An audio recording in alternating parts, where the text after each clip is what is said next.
We in the studio. We in the studio. With Rob in the studio. In the studio.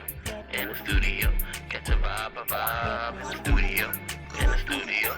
We in the studio. With Rob. We in the studio. In the studio. We in the studio. Catch a vibe. Yeah, I'm in the studio with Rob. I need to make the heat flicker. Izzle on it, only thing can make a Rico beat sicker. So listen and get your wisdom. Gemstones on your head. Tub with the OG like Flintstones, good in bed. Been living a long time and he got something to say. Depending on how you feeling, dog, you might got something to pray. This type of influence that you ain't gotta filter through your liver. We in the studio with Rob. Come let the heat rock simmer. Yo, what's up? Welcome to another episode of In the Studio with Rob. I am Rob, and as always, I'm in the studio with my man Izzle. Yeah. What's going on, young fella? Feeling good, feeling great, sir. Your beard is looking especially great today. Yeah, you know, I don't know. I'm getting old, man, you know. You know, I don't know. That was I like it. getting old, you know, older. You know, gray is supposed to be wisdom. Very wise you are, I'm sir. going to play into that. So, with the wisdom and with the gray, what we're going to talk about today. That was a rhyme. You caught that, rapper? I did. I was going to let it go. Oh, wasn't that good? I mean, we could battle later if you feeling smoky. Oh, okay. All right. 5 minutes of funk, boy. so, all right. Well, what we going to talk about is having, or why is it difficult to have difficult conversations? Why is that so hard for us? And I'm gonna start with Izzle. I like to start with him now. You gonna ask me that question? I'm gonna ask you a question, this question, because I want to know why. And again, don't tell me. I don't want to know that I can always have them. Okay, I get that. But when you don't have them, or when it's like, I ain't trying to have it. What is your reasoning for not having a difficult conversation with someone? No, that happens to me all the time. But what you're saying, I can always have them. Right. I can't always have them by myself. Okay. So when other people are involved, that's when it gets dicey. Okay. People try to respond without understanding what they're responding to. That's an issue for me, because if you just, like, everybody cuts each other off. I feel like it's very difficult when you having a difficult conversation. You get emotional to not like start talking. Yeah, right in the middle of the conversation. Oh, exactly. So, however, I think it's a difference between when it's like conversational. You're getting the gist of what everybody's saying, and you can kind of dial it back when you need to, as opposed to you're not letting me finish. You trying to respond to the first 4 words that I said, when the other 4 words kind of give you an idea of what I'm talking about. So if I can't finish my thoughts, then we can't have a talk, because then it's pointless. So, and I get that, and because one of the things I learned with my wife was early on was that we used to have, like, when we were going to have a difficult conversation and we were cutting each other off, what we started doing was one person talk, the other one take notes, so that you can remember what's being said, or you can, have what, and what the funny part was, the first time we did it, so she talking and I was just listening, writing notes here or there, writing what she said, so I can say, I'm gonna respond to her saying this, or whatever. And at the end, so then I started talking, before I started talking, I said, okay, let me respond to what you said first, and then I'll tell you, and she was upset because she didn't take notes. So it's like, well, hold on, hold up, that ain't my fault. Well, you know how we was doing this in the first place. But I think that is a good practice to be able to, kind of track what people are saying. Yeah, we arguing, you pull out a notebook, boy. But again, it's a different. Again, we having a conversation. We ain't arguing. Mm-hmm. So that's one of the things that we do. But I think one of the things that happen is. Do y'all still do that? Not really, because we don't really have I think we've learned to listen more over time. So what you're saying is, as you get older, you stop talking? No, we talk over each other. We've learned to listen more than talk over each other. So we've done much better at that. So we don't need notes. Yeah. But what I will say is that we aren't taught how to have difficult conversations when we're young. Because let's say you mess up in school. So your parents want to have a conversation with you about your grades or about your attitude or your actions, something, behavior, whatever that happened in school. That's a difficult conversation for the person, meaning the child, but it probably ain't one that's that difficult for the parent. But the parent doesn't allow the child to learn how to have those conversations because they're just talking at the child and saying what they want to say. And the child never has in most cases, like, in some cases they do, but in most cases they don't have a chance to respond anyway. Yeah, like they're trying to explain themselves to dad, like, I don't want to hear it, like, shut up for, you know what I mean? Right. Yeah, so we don't really, and again, it's kind of something that we learn as kids, like, nobody want to hear me anyway.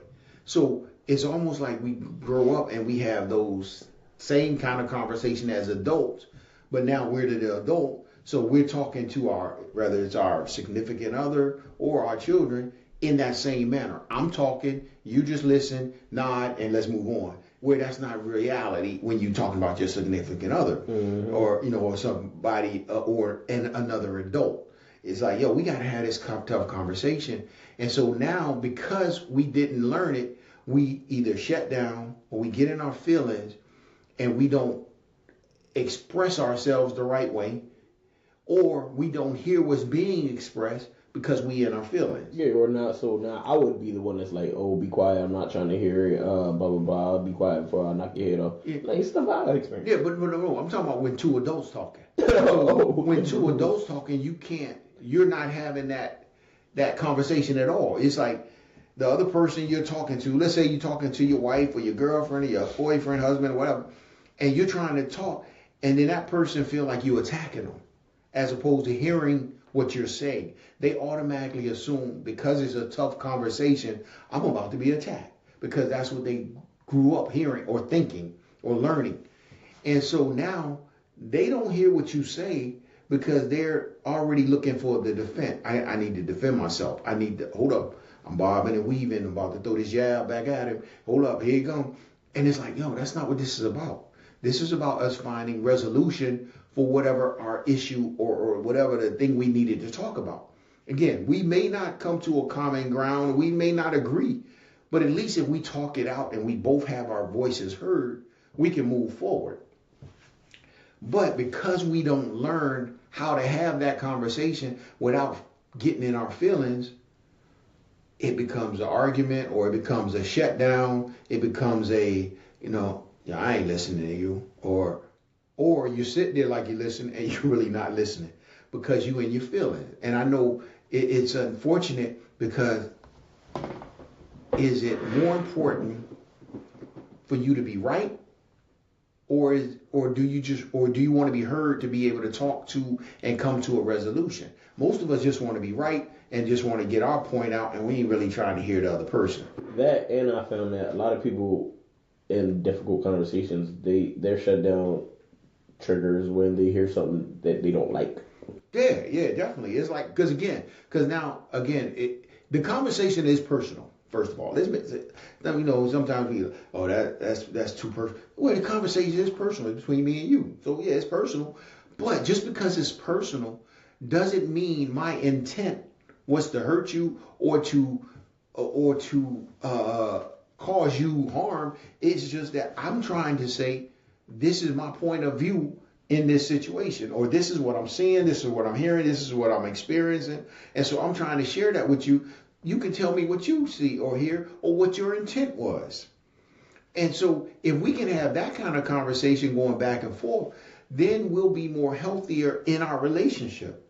But if only thing you're going to hear is, you hurt my feelings, I ain't talking no more, or I can't believe you said that. But where is it coming from? Let's talk about what I'm saying, where is that coming from? I'm not just pulling things out of thin air. This is what I'm seeing, or this is what I'm experiencing with you in this area. So why don't I have the right or the ability to be able to tell someone that I care about what experience I'm having so that we can make adjustments if we need to? And again, you always have the right to say, well, again, I think what people sometimes think, you want an apology, but you really don't want to have the reason why something happened. You just want, if the person just tell me they sorry and we good. Well, I don't need you to just apologize to me. I want you to explain why you did it, because maybe I misunderstood. Maybe I took it the wrong way. So it's okay for you to explain, your side of it. Give me that. Give me what you thought. This is what I'm feeling, this, or this is my experience in this, and this is how I took it. Tell me how you meant it. Maybe I just heard it all wrong. But if you just automatically say, well, I'm sorry, and think it's over, we'll never grow, because what happened is I may have been reading it wrong the whole time. Maybe I'm wrong. But because you never talk or you don't express your point of view, I'm just going on the assumption that you did this in this way and it hurt me, and that's all there is to it.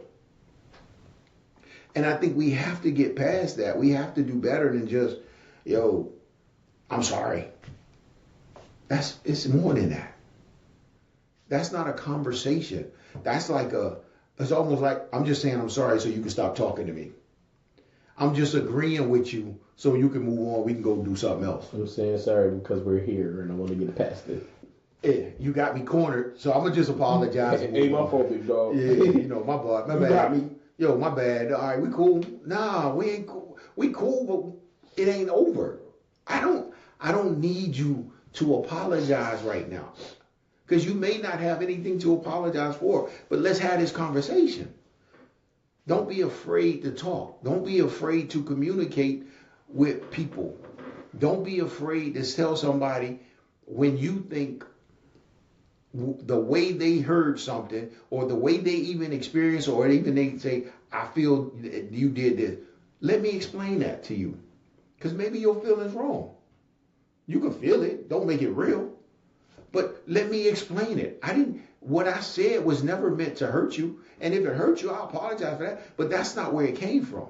So let me tell you where it came from. And now maybe you can adjust how you hear me from now on when I say certain things. Because you'll be looking at it like, well, I know his heart now. I know he ain't coming at me crazy. He just said it like this. And this is what that means, because we've had that conversation. But if all you do is apologize and say, I'm sorry if that hurt you, well, that's not the real, because that's not healthy for you or me. You're not really a moron. Yeah, because that ain't really real for you or me. So I would tell me what was your intent in this area? What was your intent? Let me understand your intent, because your intent means a lot. And it helps me to understand you. It helps me to understand the action that happened. And then I can move forward. And then you can move forward. Because again, I think a lot of times we automatically assume when we want to have conversation, it's like the person that want to have the conversation is usually the one that feel offended or hurt or something. But so when they have that conversation, they come into it thinking they right. And it's like, we need to talk. So you think you're right when you come into that person, and you're going to tell them how you feel. You're going to tell them your experience, and they're going to apologize, and that's good.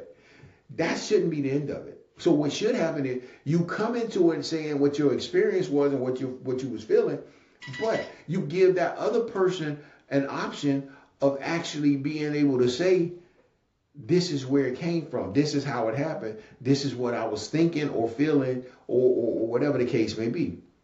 And so when you do that, then you allow growth to take place. And so that's where we got to start moving to. Don't just assume you're right because you're the one who initiate the conversation. Because I will tell you, especially from a man's point of view. So I'm clear, I'm making sure y'all understand. I'm saying this from a man's point of view. If my wife decide she want to have a conversation, it doesn't mean she was right all the time. What it means is that she decided that the conversation was worth having for her clarification. Most of the time, things that happen, I'm able to move forward and not think about it no more, where she got it in her mind and she want to keep talking about it. So she wants to clarify. And that's cool. But it doesn't mean that she was right. So even when we had this conversation that she want to have, she may come out of it saying, okay, I misunderstood you. It's cool. Now I got you. Now, sometimes she going to come out and say, yeah, he was dead wrong. I'm glad he needed to apologize. That could happen too. Don't happen often because I ain't really wrong that often, even though, that's just what it is. But yeah, earlier was a mistake. It was a flop. Hey, so, like I said, but we got to have those conversations. We got to go back and forth a little bit, a little dialogue. Don't just think it's a one-way, let me vent to you. We're not talking about you, and even with your kids. I believe kids sometimes talk too much. But there is a place and a time for them to express themselves. And there's times where, as a parent, you need to find out the why and give them the ability to give you the why. However, the why doesn't always change because ultimately you should know best, I would hope. But it's teaching your child how to have a conversation, and a difficult conversation at that. Let's teach them how to do these things. Don't just, everything can't be dictated and so let it be written, so let it be done. I mean, again, and again, I'm guilty of that in a lot of cases where, my fault. Where, but in most cases, I was right. But what I didn't do where I was wrong was, not now. where I was wrong was, I didn't let one person express himself as much as he thought he should. That was the good part, because he would go on forever. But how many kids you got? But for the most of, they had an opportunity to say something. Oh, you wasn't at the sibling meetings. I get it. Huh? You weren't at the sibling meetings. I get it. You were, so you think your poll numbers were a lot higher? Yeah. So again, but I'm not having those conversations where but again, my conversations are instructional. But there has to be, and again, where I was dictated to, and you learn that you have in your home, you have to dictate to your children, so to speak. That ain't necessarily true. There's times when you should, because you know better in certain areas, and you know things that's going to protect your kids, and you got to dictate that. But overall, you need to teach your children how to have conversations and how to have difficult conversations respectfully, and how to have them in a way that it's not ruled by emotion, but it's ruled by let's listen to each other and come to a resolution. And I think that's where we do ourselves and, more importantly, our children a disservice, which in turn causes a problem for them and for all of us as adults, because we don't learn how to have those conversations until later in life. And a lot of times we spoil good relationships because we just don't know how to communicate with each other or how to talk and without being emotional or letting our emotions rule the conversation. So we got to be able to not only, again, teach our children, but some of us, teach yourselves. Look, you might be an adult, but you still can't talk to nobody. Soon as somebody come at you, you in your feelings. Soon as somebody tell you they didn't like something that happened, you automatically take it as, okay, they're attacking me. No, they ain't attacking you. They telling you what they thought, what their feelings were, what their experience in this was. And if you learn to embrace what's being said, it's going to help you grow. And again, you may have been completely right in that incident, but you won't even know that if you don't have a conversation. So, and the other person definitely ain't going to know it. So if nothing else, you don't talk to them, they're going to blame you, and it's going to be your fault. Because nobody talked about it. But if we talk, maybe they'll find out, yeah, I really am smarter than they are.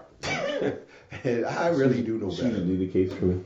Yeah, for you anyway, I know. But, but again, sometimes you got to have that conversation to really, so that it's one thing to be smart or to have done the right thing.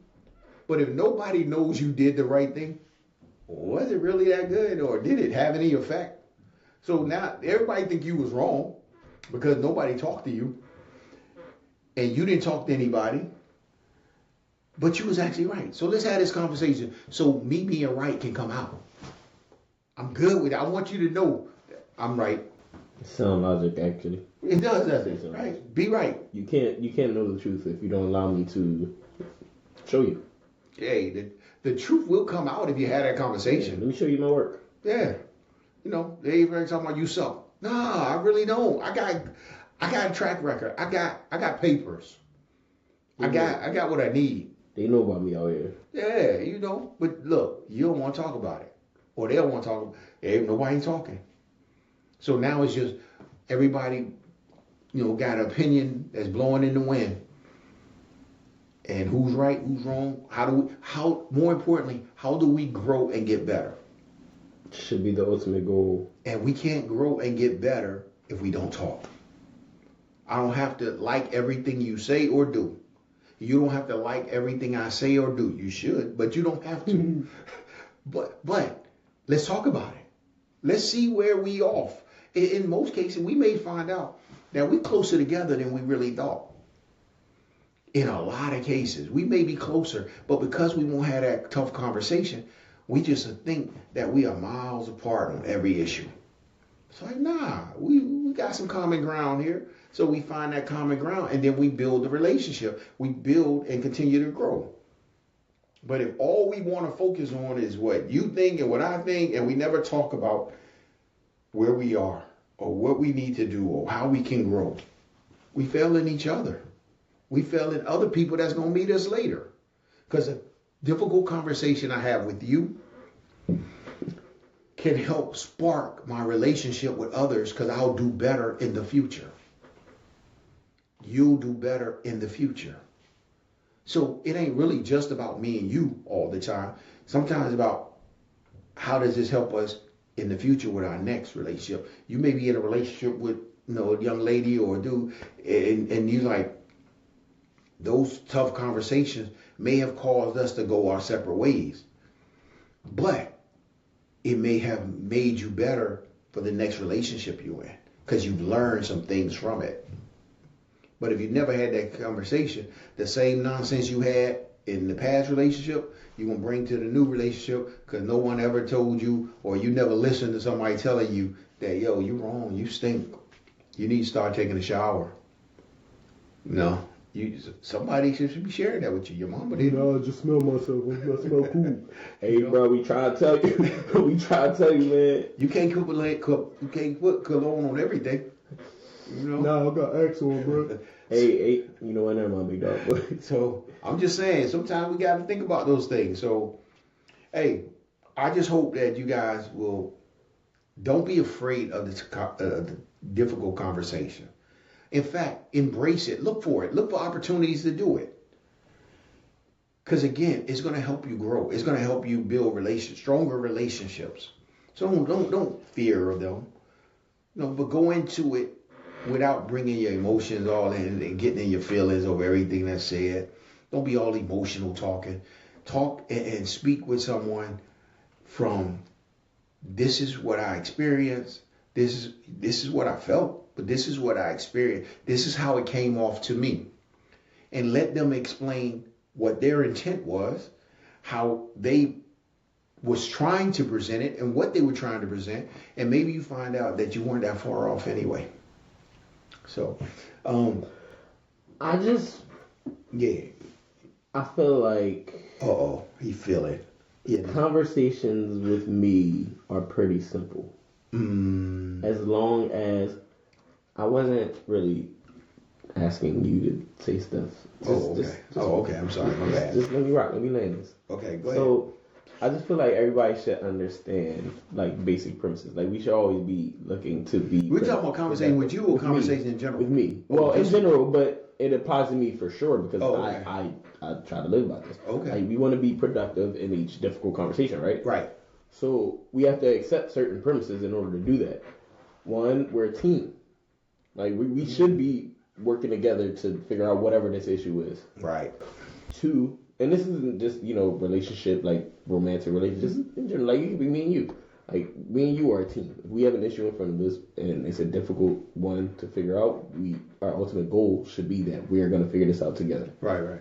The second premise, I'm right. So if you are about to say anything that's disagreeing with me, like what are we doing? We're wasting our time, and I just feel like you shouldn't. Yeah, it's fine. See, and see, this is why we try to limit the conversation, the words that come out of his mouth. You know, but see, he is right about something. We are a team. We are a team, but he's just on the bench. We try to keep him on the bench, so as Bill Cosby says, so the bench don't fly up and hit somebody. So we keep him on the bench because we don't know what's gonna come out of his mouth. So I apologize, but in reality, you gotta have conversations. You keep telling people I got CTE. You know, he said I gotta stay in the tent. Yeah, we just keep him over there where he don't hurt nobody. So again, we appreciate you guys. Listen, I hope you guys don't shy away from difficult conversation.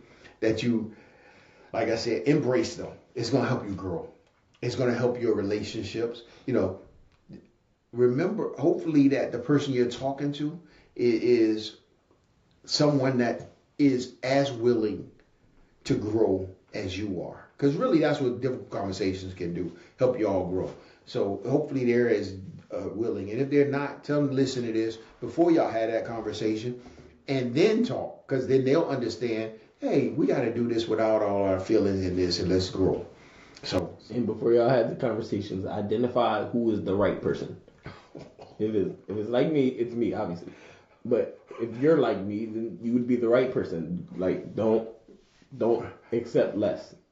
Or otherwise it's going to be a fruitless conversation. So it's up to you. And again, we're going to turn this mic off for a minute and not let him get in this. Oh, wait. One more thing. Lord, what about a situation? It just arose. The people, they asked me. I don't know. People ask you? They asked me. All right, so the people wanted to know, like, what happens in the situation where there's two alphas, like two Robs, two me's. Like me and you. Kind of, sort of. Like, more me, because, like, more alpha E. I'm more alpha than you, like. Yeah. I'm the alpha, you're alpha E. Because you're small. You know, but anyway, go ahead. Go ahead, man, go ahead. Actually, what do you got? Two alphas. Never mind, guys. Never mind. I hope all your relationships fail. I hope you never work anything out. I hope everything's horrible. And your kids don't grow. So, but I will address that for you. If you have two alphas, each alpha has to dial it back a little to hear from the other person. Because you can't dominate a person's experience. Your experience is yours, but you got to allow that person to express theirs as well. And if y'all just two dominant people that's just coming at it, y'all really not having a conversation. You probably just gonna get into it and knuckle up. So you want to make sure we keep this into a conversation where we're learning and growing, because even two alphas can grow from and learn from each other and become even better alphas. So, but with that, we're gonna bounce up out of here now. I hope you guys got a little something from it. You know, as the alpha, I used to hope you guys got something out of it. In the beginning, you know what, like 28 minutes ago, I was like, man, I hope people get something good out of it. Now, I don't care, guys. I don't care. See, because now he's into his alpha mode, and we're gonna bring him back up to his alpha where he care about everybody, because that's what the alpha does. We care. So, hey, please, we will get up out of here, man. Tell the people to do something. Like and subscribe, y'all. Like and subscribe. Tell the people too. Tell them like and subscribe, so we can tell y'all stuff. Or he can tell y'all stuff, and I can tell y'all that everything he said is wrong. Cause balance. We need balance. See, he had his feelings. We ain't getting to it. But anyway, we're gonna get back at y'all. We appreciate you listening, and we will holler at you again soon. And remember, guys, in my last broadcast with him, that he is Rob. I just look like him. Gotta go. Bye. Peace. Studio. We in the studio. We in the studio. With Rob in the studio. In the studio. In the studio. Catch a vibe in the studio. In the studio. We in the studio. With Rob. We in the studio. In the studio. We in the studio. Catch a vibe. Yeah. I'm in the studio with Rob, I need to make the heat flicker. Is alone and only thing can make a Rico beat sicker. So listen and get your wisdom, gemstones on your head. Good with the OG like Flintstones, good in bed. Been living a long time and he got something to say. Depending on how you feeling, dog, you might got something to pray. This type of influence that he ain't gotta filter through your liver. We in the studio with Rob, gon' let the heat rock simmer.